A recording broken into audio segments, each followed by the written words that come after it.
Good morning everybody. Last class we have seen up to the productions இல்லையா preventions வரைக்கும் பார்த்தோம். ecological issuesல இல்லையா environmental issuesல வந்து ப்ரிவென்ஷன் வரைக்கும் பார்த்துருக்கோம். நெக்ஸ்ட் வந்து we are going to see about today carbon capture and storage CCS. Carbon capture and storage அப்படின்றது it is a technology of capturing carbon dioxide and injects it deep into the underground rocks to a depth of 1 kilometer or more, and it is an approach to mitigate global warming by capturing carbon dioxide from large point sources such as industries and power plants and subsequently storing it instead of releasing it into the atmosphere. Carbon capturing அப்படின்றது it is nothing but carbon அப்படின்றது நம்மளுக்கு அட்மாஸ்பியரில் இருக்கக்கூடிய ஒரு gas இல்லையா. So increasing of carbon dioxide only leads to global warming and any other atmospheric conditions. Okay, so carbon capture அப்படின்றது அந்த carbon ஆனது ஸ்டோரேஜ் பண்ணி வைப்பாங்க. அதாவது அட்மாஸ்பியரில் ரிலீஸ் பண்ணாமல் நம்மளுக்கு வந்து எங்கே இருந்தெல்லாம் கார்பன் எமிஷன் ஆகுதோ அந்த கார்பனை எல்லாம் வந்து ஸ்டோர் பண்ணி வைப்பாங்க. அதுதான் வந்து கார்பன் கேப்சர் அண்ட் ஸ்டோரேஜ். அந்த கார்பனை கவர்ந்து அதை வந்து என்ன பண்ணுவாங்க, it will be injects it in deep into the underground rocks into a depth of 1 kilometer or more, and it is an approach to mitigate global warming. அதாவது 1 kilometre ஆழத்துக்கு under கிரவுண்டில் இருக்கக்கூடிய ராக்ஸில் வந்து ஸ்டோர் பண்ணி வைப்பாங்க. அதுதான் வந்து carbon capture and storage. Okay, then various safe sites have been selected for permanent storage in various deep geological formations. அதாவது இந்த கார்பன் வந்து எந்த மாதிரியான ஃபார்மேஷன்ஸில் ஸ்டோர் பண்ணி வைப்பாங்க அப்படின்னா, நிறைய வேரியஸ் டீப் ஜியாலஜிக்கல் ஃபார்மேஷன்ஸ் இருக்கு இல்லையா. Liquid storage in the ocean and solid storage by reduction of carbon dioxide with metal oxide to produce stable carbonates. அதாவது லிக்விடாக இருக்கக்கூடிய கார்பனை வந்து ஓஷனில் ஸ்டோர் பண்ணி வைப்பாங்க. தென் சாலிடாக வந்து என்ன பண்ணுவாங்க அப்படின்னா, கார்பன் டை ஆக்சைடை மெட்டல் ஆக்சைடு வந்து பயன்படுத்தி அதை ரிடக்ஷன் ரியாக்ஷன்ஸ் பண்ணும் பொழுது அது என்னவாக மாறும், கார்போனேட்டாக மாறும். ஓகேவா. ஸோ அந்த கார்போனேட்டை வந்து சாயில் ஸ்டோரேஜ் பண்ணுவாங்க. Then it is also known as geological sequestrations which involves injecting carbon dioxide directly into the underground geological formations such as declining oil fields. அதாவது ஜியாலஜிக்கல் சீக்வன்சஸ் அப்படின்னக்குள்ளார ஒரு குறிப்பிட்ட இடத்துல இருக்கக்கூடிய இது எதுக்காக இந்த மாதிரி பண்ணுறாங்க அப்படின்னா, மெயினாக வந்து என்ன பண்ணுவாங்க, to avoid the global warming இல்லையா. நம்மளுக்கு வந்து புவி வெப்பமடையும் அதில் வந்து தடுக்கிறதுக்காக தான் இது பண்ணுறாங்க. ஸோ இந்த என்னது ஃபேக்ட்ரிஸில் அதே மாதிரி some other electricity producing factories இருக்கு இல்லையா, அந்த மாதிரி இருக்கக்கூடிய கார்பன் டை ஆக்சைடு வந்து என்ன பண்ணுவாங்க அப்படின்னா வந்து டைரெக்டாக they will not B allot to the carbon di oxide into liberated into the atmospheric gases. So அதன் மூலமாக என்ன பண்ணுவாங்க, they may be produce the product the globe from the global warming. Okay, then இது வந்து என்ன சொன்னாங்க, ஓஷனில் வந்து லிக்விடாகவும் அதே மாதிரி இதில் வந்து என்ன பண்ணுவாங்க, சாலிடாக என்ன பண்ணுவாங்கன்னா மெட்டல் ஆக்சைடை வந்து யூஸ் பண்ணி என்ன பண்ணுவாங்க, கார்பன் டை ஆக்சைடை வந்து ரிடக்ஷன் டிவிஷன் மூலமாக சாலிடு கார்போனேட்டாக மாற்றுவாங்க. ஓகேவா. அல்லது அதை வந்து சாலிடாக மாற்றி that will be stored in the soil. Next then geological sequences அப்படின்னக்குள்ளார கார்பன் டை ஆக்சைடு வந்து நேரடியாக வந்து நிலத்தில் செலுத்தாமல் ஏற்கனவே வந்து இருக்கக்கூடிய அந்த எண்ணெய் கிணறுகள் எல்லாம் இருக்கு இல்லையா, எண்ணெய் கிணறு அதே மாதிரி நீரூற்று அகழ்வு, அதாவது நிலக்கரியெல்லாம் தோண்டாத அந்த மைன்ஸ் எல்லாம் இருக்கும் இல்லையா, அதில் வந்து ஸ்டோரேஜ் பண்ணி வைப்பாங்க. such as declining oil fields, gas fields, saline aquifers and unminable coal have been suggested as storage sites. Okay, next வந்து கார்பன் சீக்வஸ்ட்ரேஷன்ஸ் அப்படின்றது என்னென்னா, ஸ்டோரேஜ் ஆஃப் கார்பன் தான். கார்பனை வந்து எப்படி சேகரிப்பாங்க அப்படின்றது தான் வந்து கார்பன் சீக்வஸ்ட்ரேஷன்ஸ்.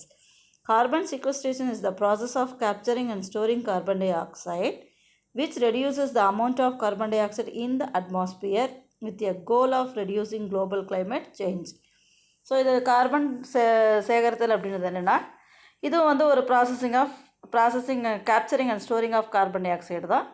டைரெக்டாக வந்து என்ன பண்ண மாட்டாங்க, it will not be liberated in to the atmosphere. So it will be prevent the global warming and climatic changes. Okay, then carbon sequestrations occurs naturally by plants and in ocean. Terrestrial sequestration is typically accomplished through forest and soil conservation practices that enhance the storage carbon. So carbon வந்து accumulation ஆகக்கூடியது நேச்சுராகவே by பிளான்ஸில் நடக்கும். எதனால் how it will be happen? So plants are absorbing carbon dioxide for its photosynthesis work. So நேச்சுரலாகவே வந்து என்ன ஆகும்? Liberation of carbon dioxide in the atmosphere will be reduced with the help of plants. As well as அது வந்து டெரஸ்ட்ரியலாக இருந்தாலோ இல்லது ஓஷனில் இருந்தாவோ எல்லாமே வந்து என்னது? It will be occurs naturally by plants. Okay, then அதுக்கு எக்ஸாம்பிள் என்ன கொடுத்துருக்காங்க பாருங்கள். As an example micro algae என்னென்ன இருக்குது? Such as species of Chlorella, Scenedesmus, Chroococcus and Chlamydomonas are used to globally for carbon dioxide sequestrations. So ஓஷனோ அல்லது water பாடிஸாக இருந்தது அப்படின்னா அங்கே வந்து என்ன இருக்கும்? மைக்ரோ ஆல்கேஸ் இருக்கும் இல்லையா, மிகச்சிறிய ஆல்காக்கள் இருக்கும். அதுதான் வந்து chlorella, Scenedesmus, Chroococcus and Chlamydomonas. அதெல்லாம் வந்து என்ன பண்ணும்? It will B observe the atmospheric carbon di oxide and அதாவது என்னது? Carbon di oxide will not be liberated in to the atmosphere and it will B utilised for that carbon dioxide for it's photosynthetic work. So அப்படி trees அப்படின்னு பார்த்தோம் அப்படின்னா யூஜெனியா கேரியோஃபில்லேட்டா, then Tecomastans and Cinnamomum verum have highly capacity and noted to sequester carbon. அதாவது trees அப்படின்னு பார்க்கும் பொழுது Cinnamomum verum and Tecomastans இதெல்லாம் வந்து என்ன ஆகும்? That will be utilizing atmospheric carbon dioxide for its photosynthesis work. Then macroalgae அப்படின்னு அல்லது marine grasses and mangrove also have ability to mitigate carbon di oxide. So எது வந்து அதிக அளவு பங்கெடுக்குது? அட்மாஸ்பியரோட கார்பன் டை ஆக்சைடை வந்து அப்சர்வ் பண்ணி சேமித்து வைக்கிறதுல அதிக அளவு பங்கெடுக்கக்கூடியது plant bodies. It may be a microalgae or macroalgae or trees or whatever it may be that will be observed in taking of carbon dioxide and utilizing that carbon dioxide for photosynthesis work. So the large amount of carbon dioxide liberated into the atmosphere will be prevented. Okay, then carbon footprint அப்படின்றது என்னென்னா every human activity leaves a mark just like out footprint. This carbon footprint is the total amount of greenhouse gases produced by human activities. So அதாவது carbon footprint அப்படின்றதுனா நம்ம மனிதர்களுடைய செயல்பாடுகள்னால எப்படி வந்து carbon di oxide emission ஆகுது, green house gases வந்து எப்படி produce பண்ணுறோம், நம்மளோட ஆக்டிவிட்டி என்ன அதில் இன்வால்வ் ஆகுது அப்படின்றத பொறுத்து அந்த total amount of greenhouse gases தான் வந்து என்ன பேர்? Carbon footprint. எப்படியெல்லாம் நம்மளுக்கு யூஸ் ஆகும்? நம்ம எப்படியெல்லாம் வந்து கார்பன் டை ஆக்சைடை லிபரேட் பண்ணுறோம்?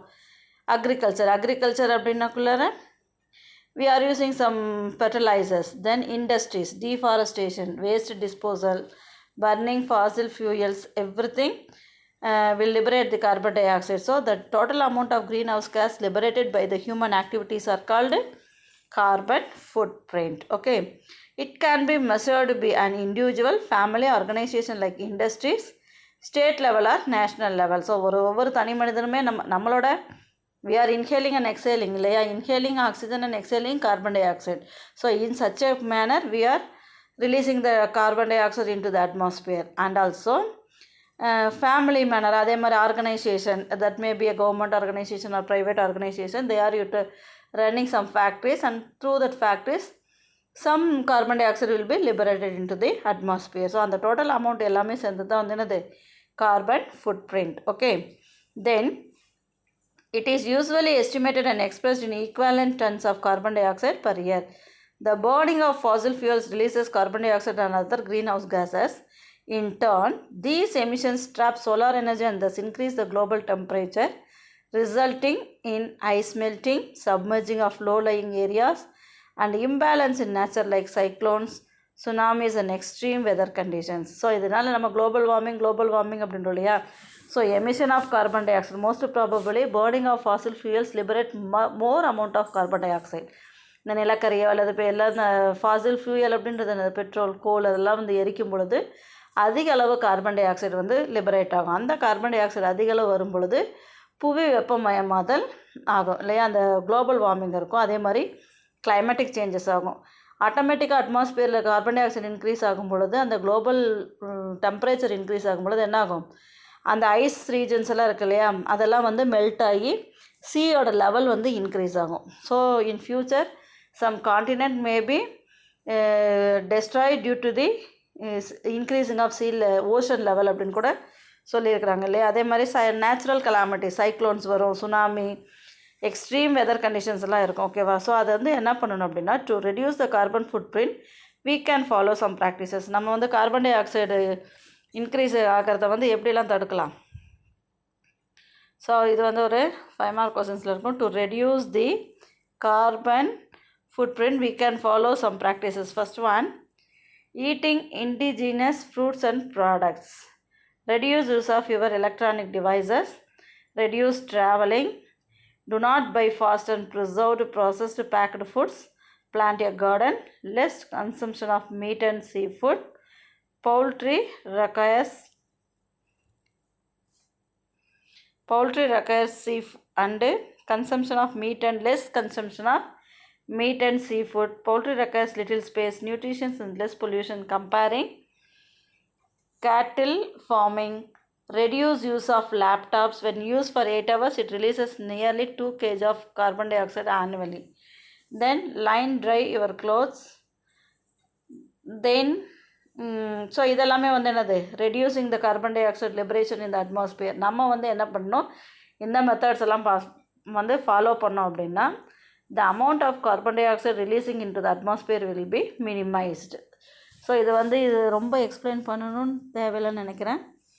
ஸோ இது என்ன, reduce the use of laptops. இப்போ இருக்கக்கூடிய present generation each and everyone has a laptop and they are using continuously. So that will be emitting the carbon dioxide, 2 kg of carbon dioxide annually. Then we are using the line dry your clothes. Example, if you buy imported fruit like kiwi, indirectly it increases CFP. How it will be? So என்ன பண்ணுவாங்க, இப்போ நம்ம import பண்ணி எல்லாமே வந்து வீட்டிலேருந்து ஆன்லைனில் order பண்ணுறோம். எல்லாமே வந்து ஒரு சாதாரண ஒரு விஷயத்தை கூட நம்ம வந்து என்ன பண்ணுறோம், we are getting from the home. We are not at all using our energy to buy anything, isn't it? So அது என்ன ஆகும், லாங் ட்ராவல் பண்ணி வரும்பொழுது they may use to transport the particular things by vehicles. So அப்போ அந்த vehicles use பண்ணும்பொழுது என்ன ஆகும், ஆட்டோமேட்டிக்காக carbon releasing in to the atmosphere will be increased. அதே மாதிரி வேறு என்னென்ன கொடுத்துருக்காங்க, usage of normal natural food items, less usage of meat and sea food, poultry requires little space. இது எல்லாமே வந்து நியூட்ரிஷியன்ஸ் அண்ட் லெஸ் பொல்யூஷன். அந்த less pollution comparing the cattle farming, அதாவது பொல்யூஷன்ஸ் இல்லாமல் பார்த்துக்கணும். அதே மாதிரி இஃப் யூ ஆர் யூஸிங் கேட்டில் ஃபார்மிங்கில் வந்து என்ன ஆகும், ஸோ கேட்டில் ஃபார்ம் அதிக அளவு இருந்தது அப்படின்னா என்ன ஆகும், அந்த கவு டேங்க்லேருந்து லிபரேட் ஆகக்கூடியது வந்து கோபர் கேஸ் இல்லையா, மீத்தேன். அது மாதிரி நம்மளால் முடிஞ்ச அளவுக்கு நம்ம என்ன பண்ண முடியும், we have to make these practices to reduce the carbon dioxide to liberate into the atmosphere. Okay.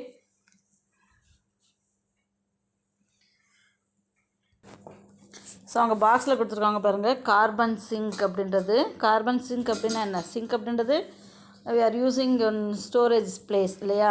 So any system having the capacity to accumulate more atmospheric carbon during a given time interval then releasing carbon di oxide, அதுதான் வந்து என்னது carbon sink. அதாவது ஒரு குறிப்பிட்ட கால இடைவெளியில் வந்து அந்த அட்மாஸ்பியரில் இருக்கக்கூடிய கார்பனை வந்து கார்பன் டை ஆக்சைடாக வெளியேற்றாமல் அதை வந்து தடுத்து சேமித்து வைக்கக்கூடிய எல்லா விதமான அமைப்புகளுக்கும் என்ன பேர், கார்பன் சிங்க் அப்படின்னு பேர். ஓகேவா. ஸோ அந்த பர்டிகுலர் டைம் இன்டர்வலில் so atmospheric carbon will not be liberated as a carbon dioxide in a particular time interval that should be stored in it as a carbon in a particular system that have a capacity to store that atmospheric carbon, that is called the carbon sink.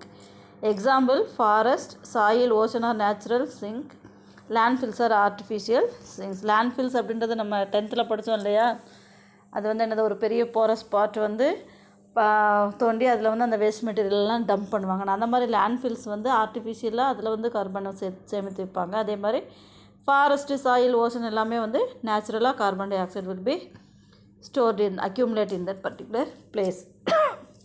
Next biochar. Biochar அப்படின்றது என்னென்னா, it's another long term method to store carbon. So கார்பனை store பண்ணி வைக்கக்கூடிய ஒரு process தான் வந்து biochar. அதாவது biochar அப்படின்றது வந்து உயிர் மர கரிமமாக சேமித்து வைக்கக்கூடியது. To increase plants ability to store more carbon, plants are partly burned such as crop waste woods to become carbon rich slow decomposing substances of material called biochar. அதாவது நம்ம என்ன பண்ணுவோம் அப்படின்னா, இந்த பிளான்ட் அதாவது நிறைய அதிக அளவு கார்பனை சேகரித்து வைக்கிறதுக்காக பிளான்ட் பார்ட்ஸை வந்து என்ன பண்ணுவோம், பர்ன் பண்ணுவோம். அந்த மாதிரி பர்ன் பண்ணும்போது பிளான்ட் பார்ட்ஸ் அப்படின்னாக்குள்ள அந்த கிராப்போட வேஸ்ட்டு வுட்டு கார்பன் ரிச்சில் அந்த ஸ்லோவாக டீகம்போசிஷன் ஆகக்கூடிய சப்ஸ்டன்ஸ் மெட்டீரியல் எல்லாமே வந்து என்னது, அதிக அளவு கார்பனை அதுக்குள்ளே சேமித்து வைத்திருக்கக்கூடிய ஒரு அது வந்து என்ன ஆகும், அந்த மாதிரி ரொம்ப மெதுவாக டீகம்போஸ் ஆகக்கூடிய அந்த what is that plant materials அது எல்லாமே வந்து என்ன ஆகும் அப்படின்னா பயோசாராக வந்து சேகரமாக இருக்கும். It is a kind of charcoal used as a soil amendment. Biochar is a stable solid rich in carbon and can endure in soil for thousands of years. So இது வந்து என்ன அப்படின்னா மண்ணோட இது வந்து அதிக அளவு மண்ணினுடைய வளத்தை வந்து உருவாக்கக்கூடியதாக இருக்குது. அதாவது soil amendment, it's a rich kind of charcoal used to the soil amendment. அதே மாதிரி ஸ்டேபிள் சாலிடாகவும் கார்பன் அதிக அளவு இருக்கக்கூடியதாகவும் இருக்கும். அதாவது தௌசண்ட்ஸ் ஆஃப் இயர்ஸும் மண்ணில் இருக்கக்கூடியது. Like most charcoal, biochar is made from biomass via pyrolysis, heating biomass in low oxygen environment which arrests wood from complete burning. அதாவது பயோமாஸை வந்து லோ ஆக்சிஜன் என்விரான்மெண்ட்டில் வந்து அந்த சார்கோலை வந்து எரிக்கும் பொழுது என்ன ஆகும், வுட்டு வந்து ஃபுல்லாக எரிஞ்சுது அப்படின்னா என்ன ஆகும், ஆஷாக மாறிடும், சாம்பலாக மாறிடும் இல்லையா. அதை வந்து பாதியிலே தடுக்கும் பொழுது கறி இருக்கும். இப்போ நம்ம அடுப்பிலே வந்து விறகு வச்சு எரிக்கிறோம் அப்படின்னா ரொம்ப நேரம் அடுப்பு எரிச்சிட்டே இருந்தோம்னா அது கடைசியில் சாம்பலாக இருக்கும். அதே பாதியில் அணைச்சி விடுவாங்க பார்த்துருக்கீங்களா வீட்டில், அதெல்லாம் வந்து என்னாகும், சார்கோலாக மாறும், கரியாக மாறும். ஸோ அதுதான் வந்து என்னது கார்பன். ஓகேவா. Charcoal thus has to potential to help mitigate climate change via carbon.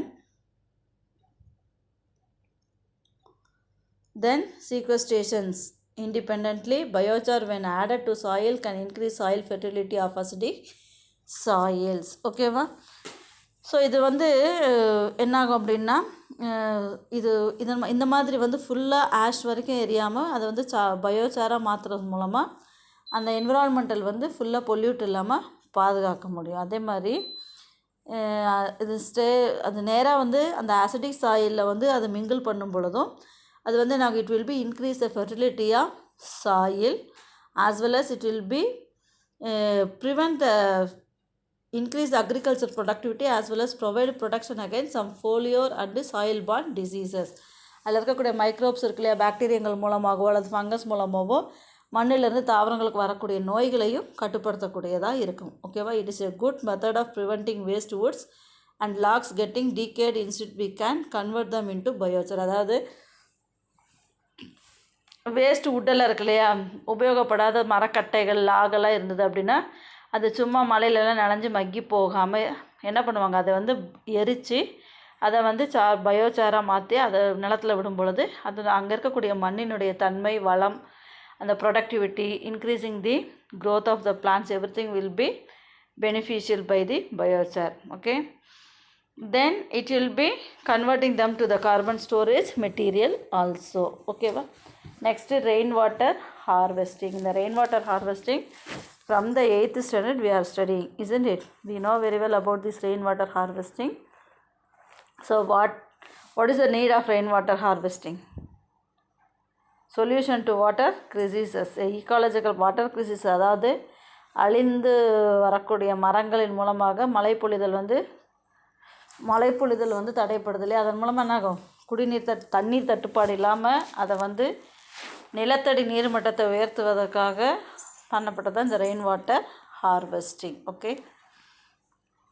So உங்களுக்கு அந்த கார்பன் ஃபுட் பிரிண்டெல்லாம் இருக்குது இல்லையா, அந்த கார்பன் ஃபுட் பிரிண்டெல்லாம் ஜஸ்ட் வாட் இஸ் வாட்னு பார்த்துக்கோங்க போதும். That is no need to draw and all. Okay. So rain water harvesting அப்படின்றது என்ன? It is accumulation and storage of rain water for reuse inside rather than allowing it to run off. Rain water can be nowadays each and every house we have a rain water harvesting bit இல்லையா. எல்லார் வீட்லேயுமே மழைநீர் சேகரிப்பு தொட்டி இருக்கணும். அதே மாதிரி government offices, hospitals எல்லாத்துலேயுமே மழைநீர் சேகரிப்பு தொட்டி இருக்கணும் அப்படின்னு சொல்லி government order. Why? Because to increase the underground water level. Okay, then rainwater can be collected from rivers, rooftops, and the water collected is directed to a deep pit. The water percolates and gets stored in a pit. Rainwater harvesting is a sustainable water management practice implemented not only in urban area but also in agricultural fields, which is an important economical cost-effective method for the futures. I think I no need to explain this and all. You may understood, isn't it? Next, environmental benefits of rainwater harvesting. So rainwater harvesting நால environmentalக்கு என்னென்ன benefits இருக்கு? Promotes adequacy of underground water and water conservations. அதாவது என்ன பண்ணுது? Underground water லெவலில், water table லெவலில் increase பண்ணும். அதே மாதிரி வாட்டர் கன்சர்வேஷனையும் ப்ரொமோட் பண்ணும். தென் மைட்டிகேட்ஸ் த எஃபெக்ட் ஆஃப் ட்ரவுட். அதிக அளவு வெள்ளப்பெருக்கு இருக்கும், அதாவது வறட்சி இல்லாமல் அந்த பர்டிகுலர் லேண்டை வந்து வச்சுக்கும். Then reduces soil erosion as surface runoff is reduced. So அந்த மழை நீர்லாம் அதிக அளவு எடுத்துகிட்டு போகும்பொழுது என்னாகும்? அந்த humus soil will be run off with along with the rain water. So அது வந்து ரெடியூஸ் ஆகும். Then reduces flood hazards, improve groundwater quality and water table, decreases salinity. No land is wasted for storage purpose and no population displacement is involved. So இது வந்து என்னது அப்படின்னா, no land is wasted for storage purpose and அது என்ன ஆகும் அப்படின்னா, ஒரு waste land வந்து எதுவுமே வந்து நிலப்பரப்பு வந்து சும்மா இருக்காது. அதே மாதிரி அங்கே வந்து ஒரு ரெயின் வாட்டர் ஹார்வெஸ்டிங்கோ அல்லது migration of peoples will be prevent due to the rain water harvesting.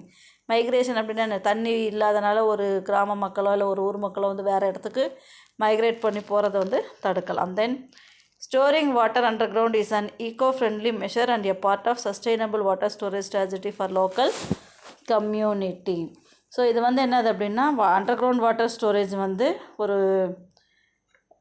என்னது well defined sustainable water storage strategy for local communities. ஒரு பர்டிகுலர் ஏரியாவில் இருக்கக்கூடிய மக்களுக்கு வந்து அதிக அளவு வாட்டர் ஸ்கார்சிட்டி இல்லாமல் ப்ரொடக்ட் பண்ணி அவங்களுக்கு வாழ்வாதாரத்தை கொடுக்கக்கூடியதாக இருக்கக்கூடியது இந்த rain water harvestings. So importance of lakes அப்படின்னா என்ன? ஸோ லேக்னா என்ன? Water bodies like lakes, ponds not only provide us a number of environmental benefits but they strengthen our economy as well as our quality of life like health. Lakes as a storage of rainwater provides drinking water, improves groundwater level and preserve the freshwater biodiversity and habitat of the area where it occurs. So அது வந்து என்னது, நீர்நிலை தொகுப்புகள் வந்து சுற்றுச்சூழல் environmental benefits இல்லாமல் என்ன ஒரு தனி மனிதனுடைய வாழ்வு ஆதாரத்தையும் அதிக அளவு உயர்த்தக்கூடியதாக இருக்கக்கூடியது. ஓகேவா? Then in terms of services lakes offer sustainable solutions to key issues of water management and climatic influences and benefits like nutrition retention, influencing local rainfall, removal of pollutant, phosphorus and nitrogen and carbon sequestrations. அதாவது நீர் அதாவது water sustainable solutions key issues of water management and climatic influences. அது மட்டும் இல்லாமல் என்ன இருக்குது அப்படின்னா, அந்த மினரல்ஸ் இருக்கு இல்லையா, ரிமூவல் ஆஃப் பொல்யூட்டன், அந்த பொல்யூட்டண்ட்டை ரிமூவல் பண்ணுறதுக்கும் இன்ஃப்ளூயன்சிங் தி லோக்கல் ரெயின்ஃபால். லோக்கல் ரெயின்ஃபால் அப்படின்றது ஒரு குறிப்பிட்ட இடத்துல வந்து அந்த அதிக அளவு ஏரிகளோ குளங்களோ இருந்தது அப்படின்னா அந்த லோக்கல் ஏரியாவில் வந்து அடிக்கடி மழை பெய்யும், அதுக்கு பயன்படும். அதே மாதிரி phosphorus and nitrogen and carbon sequestrations, அந்த தாது உப்புகள் இருக்கு இல்லையா, பாஸ்பரஸ், நைட்ரஜன், கார்பன் அதெல்லாம் வந்து சேகரித்து வைக்கிறதுக்கு ஒரு பிளேஸாக இருக்கக்கூடியது அந்த லேக்ஸ். ஓகேவா?